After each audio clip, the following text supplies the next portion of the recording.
Plus സ്വാഗതം. ഇന്ന് കെട്ടിട നിർമ്മാണവുമായി ബന്ധപ്പെട്ട് അറിയേണ്ട പ്രധാനപ്പെട്ട ചില വിവരങ്ങളാണ്. ബേസിക് ഇൻഫർമേഷനാണ്.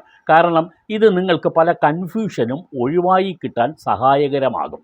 പുതിയ കെട്ടിടം നിർമ്മിക്കുന്നവർക്കും നിലവിലുള്ള കെട്ടിടത്തിൽ കൂട്ടിച്ചേർക്കൽ അഥവാ എക്സ്റ്റൻഷൻ നടത്തുന്നവർക്കും നിലവിലുള്ള കെട്ടിടത്തിൻ്റെ ഓക്കുപ്പൻസി ചേഞ്ച് അഥവാ അതിൻ്റെ വിനിയോഗ രീതിയിൽ മാറ്റം വരുത്തുന്നുള്ളവർക്കും ഈ എപ്പിസോഡ് പൂർണ്ണമായും പ്രയോജനപ്പെടും. കാരണം ബിൽഡിംഗ് റൂൾസ് ഏതൊക്കെ തരത്തിലാണ് ഈ കെട്ടിടങ്ങൾക്ക് ബാധകമാവുക എന്ന് അറിയേണ്ടതുണ്ട്. പ്രത്യേകിച്ച് നിലവിലുള്ള കെട്ടിടത്തിൽ കൂട്ടിച്ചേർക്കൽ എക്സ്റ്റൻഷൻ വരുത്താൻ ഉദ്ദേശിക്കുന്നവർ, ഇപ്പോൾ ഗ്രൗണ്ട് ഫ്ലോർ ഉള്ളവർ ഫസ്റ്റ് ഫ്ലോർ നിർമ്മിക്കാം, ഫസ്റ്റ് ഫ്ലോർ കൂടെ ഉള്ളവർ സെക്കൻഡ് ഫ്ലോറും തേർഡ് ഫ്ലോറൊക്കെ നിർമ്മിക്കാം. അങ്ങനെയുള്ളവരും നിലവിലുള്ള കെട്ടിടത്തിനോടൊപ്പം തന്നെ അധികമായി ചില മുറികൾ കെട്ടി എടുക്കുന്നവർക്കുമൊക്കെ ഈ എപ്പിസോഡ് പ്രയോജനപ്പെടും. ഏത് ബിൽഡിംഗ് റൂൾസാണ് ബാധകമാവുക എന്ന് അവർക്ക് ചിലപ്പോൾ ഓർക്കേണ്ടതുണ്ട്, ഇല്ലെങ്കിൽ മനസ്സിലാക്കേണ്ടതുണ്ട്.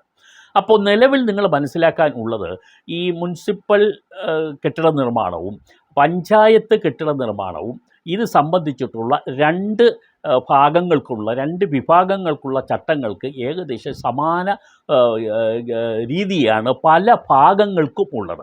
ഈ ചട്ടങ്ങൾ പലതരത്തിലും ഈ രണ്ട് ഭാഗങ്ങൾക്കും, അതായത് പഞ്ചായത്തിനായാലും മുനിസിപ്പാലിറ്റി ആയാലും കോർപ്പറേഷൻ ആണെങ്കിലും ഇത് ബാധകമാകാവുന്ന തരത്തിലുള്ളതാണ്. ബേസിക് ഇൻഫർമേഷൻസൊക്കെ ആ തരത്തിൽ ഉള്ളതാണെന്ന് മനസ്സിലാക്കിയിരിക്കുക. അപ്പോൾ കെട്ടിട നിർമ്മാണ ചട്ടം നിലവിലുള്ളത് ഓരോ തവണയും സർക്കാരിന് താല്പര്യം വരുമെങ്കിൽ അത് മാറ്റാതിരിക്കാം. എല്ലാ വർഷവും ഇങ്ങനെ മാറ്റിക്കൊണ്ടിരിക്കുമെന്നൊന്നും കരുതേണ്ടതില്ല. മാറ്റം വരാം. ഈ മാറ്റം വരുന്നതനുസരിച്ച് എന്തൊക്കെയാണ് നമുക്കതിനകത്ത് ശ്രദ്ധിക്കാനുള്ള കാര്യങ്ങൾ എന്ന് മനസ്സിലാക്കുക. ഈ ചട്ടം, നിലവിലുള്ള ചട്ടം 2019 ചട്ടമാണ്. ഈ 2019 ചട്ടം ഏതൊക്കെ കെട്ടിടത്തിൻ്റെ ഏതൊക്കെ തരത്തിലുള്ള കാര്യത്തിനാണ് ബാധകമാവുക? ഒന്ന്, കെട്ടിട നിർമ്മാണം. പുതിയ കെട്ടിട നിർമ്മാണത്തിന് കെട്ടിട നിർമ്മാണ ചട്ടം ബാധകമാണ്. നിലവിലുള്ള കെട്ടിട നിർമ്മാണ ചട്ടം, പഴയ കെട്ടിട നിർമ്മാണ ചട്ടങ്ങളിലൊക്കെ മാറിയിട്ടാണ് പുതിയ കെട്ടിട നിർമ്മാണ ചട്ടം വരുന്നത്.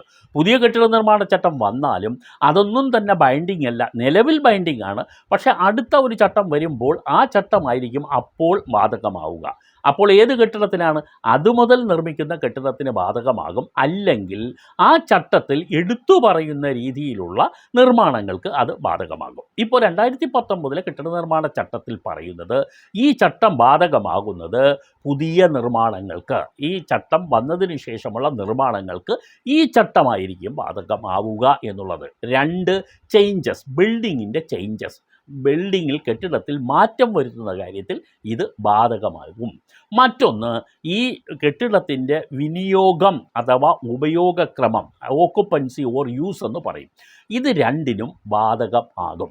അപ്പോൾ പുതിയ കെട്ടിടത്തിന് ബാധകമാകും, കെട്ടിടത്തിൽ കൂട്ടിച്ചേർക്കൽ നടത്തുമ്പോൾ അതിന് ബാധകമാകും, കെട്ടിടത്തിൻ്റെ വിനിയോഗത്തിൽ മാറ്റം വരുത്തിയാൽ അതിനെല്ലാം തന്നെ നിലവിലുള്ള കെട്ടിട നിർമ്മാണ ചട്ടം ബാധകമാകും.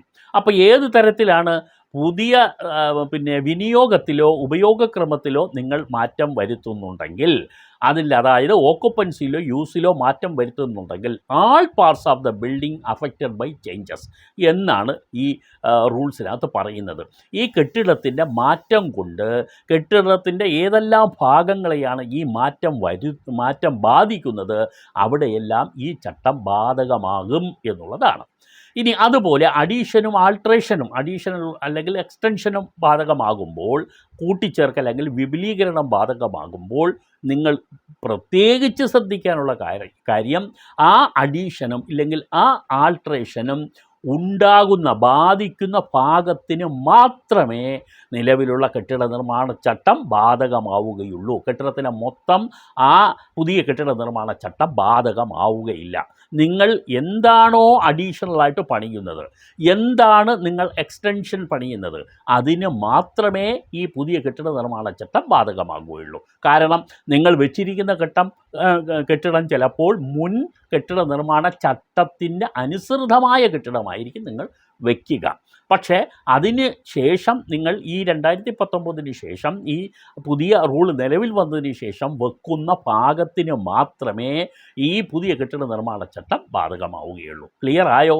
നിങ്ങളുടെ ഓക്കുപ്പൻസി ചേഞ്ച് വന്നാൽ, ആൾട്രേഷൻ വന്നാൽ, എക്സ്റ്റൻഷൻ വന്നാൽ ഇതിനൊക്കെ തന്നെ പുതിയ കെട്ടിട നിർമ്മാണ ചട്ടമായിരിക്കും ബാധകമാവുക. നിങ്ങൾ നിർമ്മിച്ചപ്പോൾ നിലവിലുണ്ടായിരുന്ന കെട്ടിട നിർമ്മാണ ചട്ടപ്രകാരമായിരിക്കില്ല പുതിയ നിങ്ങളുടെ എക്സ്റ്റൻഷനോ ഓക്കുപ്പൻസിക്ക് വേണ്ടിയുള്ള നിങ്ങളുടെ റിക്വസ്റ്റോ പരിഗണിക്കുന്നത്. പുതിയ കെട്ടിട നിർമ്മാണ ചട്ടത്തിൻ്റെ അടിസ്ഥാനത്തിൽ ആയിരിക്കും.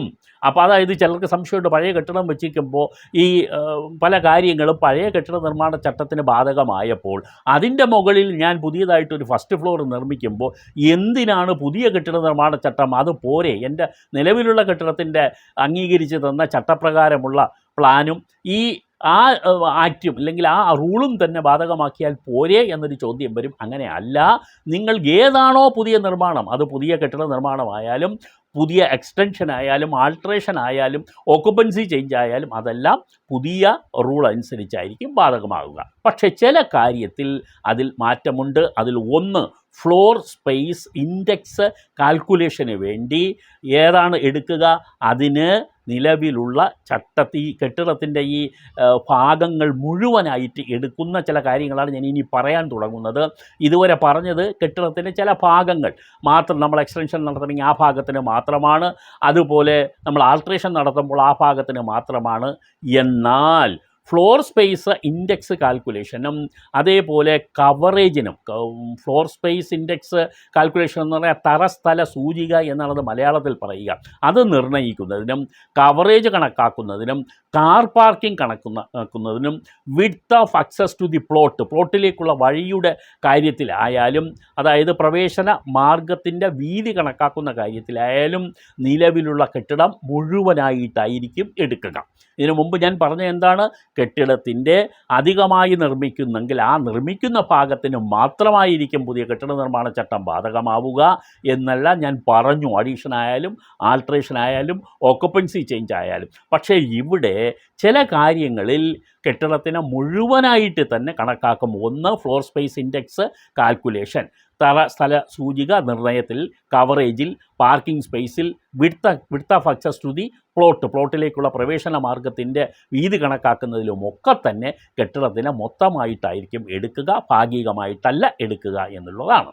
ഇനി ഈ കെട്ടിട നിർമ്മാണ ചട്ടം സൈറ്റിനായാലും അപ്പോൾ അതേപോലെ നിലവിലുള്ള കെട്ടിടത്തിന് ഓതറൈസ്ഡ് ആയി നിലകൊള്ളുന്നതിന് മാത്രമായിരിക്കും നിങ്ങൾക്ക് അഡീഷനായാലും എക്സ്റ്റൻഷനായാലും ഇല്ലെങ്കിൽ ഉപയോഗക്രമത്തിൽ മാറ്റത്തിനുള്ള അപേക്ഷയായാലും പരിഗണിക്കുകയുള്ളൂ.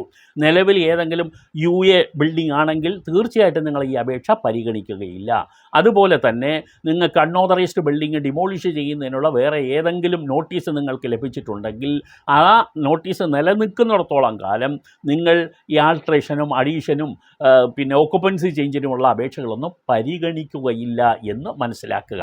അത് ഓതറൈസ്ഡ് ആയിരിക്കണം, അതായത് നിയമാനുസൃതം പണിതിട്ടുള്ള ഒരു കെട്ടിടം, നിയമാനുസൃതമുള്ള നമ്പർ ലഭിച്ചിട്ടുള്ള ഒരു കെട്ടിടം, അങ്ങനെയുള്ളൊരു കെട്ടിടത്തിന് മാത്രമേ നിങ്ങൾക്ക് ഈ ചേഞ്ചസ് വരുത്താനുള്ള പുതിയ അപേക്ഷ പരിഗണിക്കുകയുള്ളൂ എന്ന് മനസ്സിലാക്കിയിരിക്കുക.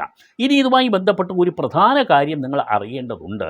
പലപ്പോഴും പലർക്കും കൺഫ്യൂഷൻ വരുന്നൊരു കാര്യമാണ്, കെട്ടിട നിർമ്മാണ ചട്ടം നിലവിലുള്ളപ്പോൾ മാസ്റ്റർ പ്ലാനും അതേപോലെ ഡീറ്റെയിൽഡ് ടൗൺ പ്ലാനിങ് സ്കീമും ആയിരിക്കുമോ അത് പരിഗണിക്കുക, അതോ ബിൽഡിംഗ് റൂൾസിന് പ്രാമുഖ്യം കൊടുക്കുമോ? പ്രിയോറിറ്റി കൊടുക്കുന്നത് ഏതിനാണ് എന്നുള്ളതാണ്. ഒരു ബിൽഡിംഗ് റൂൾസ് നിലവിലുള്ളപ്പോൾ അവിടെ ഒരു മാസ്റ്റർ പ്ലാനും വന്നിട്ടുണ്ട്, അല്ലെങ്കിൽ അവിടെ ഒരു ഡീറ്റെയിൽഡ് ടൗൺ പ്ലാനിങ് സ്കീമും അവിടെ ഉണ്ട്.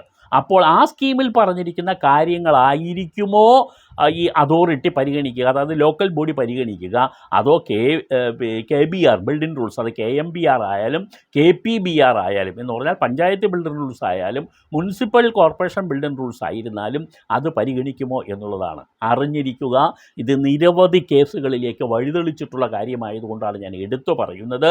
പരിഗണിക്കുന്നത് മാസ്റ്റർ പ്ലാനും ടൗൺ പ്ലാനിങ് സ്കീമിനും ആയിരിക്കും പരിഗണന.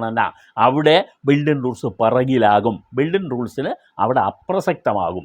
മാസ്റ്റർ പ്ലാൻ ഉണ്ടെങ്കിൽ അതിൻ്റെ മാസ്റ്റർ പ്ലാനിൽ പറഞ്ഞിരിക്കുന്നത് എന്താണോ അതിനനുസരിച്ച് നിങ്ങൾ ബിൽഡിങ് കെട്ടേണ്ടി വരും. അതിനനുസരിച്ച് മാത്രമേ ഈ ബിൽഡിംഗ് പെർമിറ്റ് ഇഷ്യൂ ചെയ്യുകയുള്ളൂ. അവിടെ ഈ ബിൽഡിംഗ് റൂൾസ് എന്ന് പറയുന്ന പഞ്ചായത്ത് ബിൽഡിംഗ് റൂൾസ് ആയാലും മുനിസിപ്പൽ ബിൽഡിംഗ് റൂൾസിലായാലും പിറകിലേക്ക് പോകും. ഇതാണ് ഇന്നത്തെ എപ്പിസോഡിൽ പ്രധാനമായും പറയുന്നത്. ഇതിനെ തുടർന്ന് ഈ ബിൽഡിംഗ് റൂൾ വന്നാലും ഈ സർക്കാരിനെ ഇതിനെ എക്സംപ്റ്റ് ചെയ്യാൻ എന്തൊക്കെ കാര്യങ്ങളുണ്ട് എന്നുള്ളത് സംബന്ധിച്ച് മറ്റൊരു എപ്പിസോഡിൽ പറയാം. തീർച്ചയായും കെട്ടിട നിർമ്മാണവുമായി ബന്ധപ്പെട്ട് അറിയേണ്ട കാര്യങ്ങൾ സ്പെസിഫിക്കായി അത് പറയുകയല്ല, പഠിപ്പിക്കുകയാണ് ചെയ്യുന്നത്. ഈ ചാനൽ അങ്ങനെ ഒരു കാര്യം ചെയ്യുന്നു എന്ന് മനസ്സിലാക്കിയിരിക്കുക. ചിലപ്പോൾ കൂടുതൽ സമയം എടുത്തു എന്ന് വരും, പക്ഷേ എടുത്താലും നിങ്ങൾക്ക് കാര്യങ്ങൾ വ്യക്തമായി മനസ്സിലാക്കണം. ഇതിന് വേണ്ടി മറ്റൊരു സെർച്ച് ഓപ്ഷനിലൊന്നും നിങ്ങൾ പോകേണ്ട കാര്യമില്ല, മറ്റാരോടും സംശയം ചോദിക്കേണ്ട കാര്യമില്ല. പറയാനുള്ളത് വ്യക്തമായി സ്പെസിഫിക്കായി തന്നെ നിങ്ങളുടെ ശ്രദ്ധയിൽ കൊണ്ടുവരുന്നുണ്ട്. സബ്സ്ക്രൈബ് ചെയ്യണം, ഷെയർ ചെയ്യണം, ലൈക്ക് ചെയ്യണം. നന്ദി.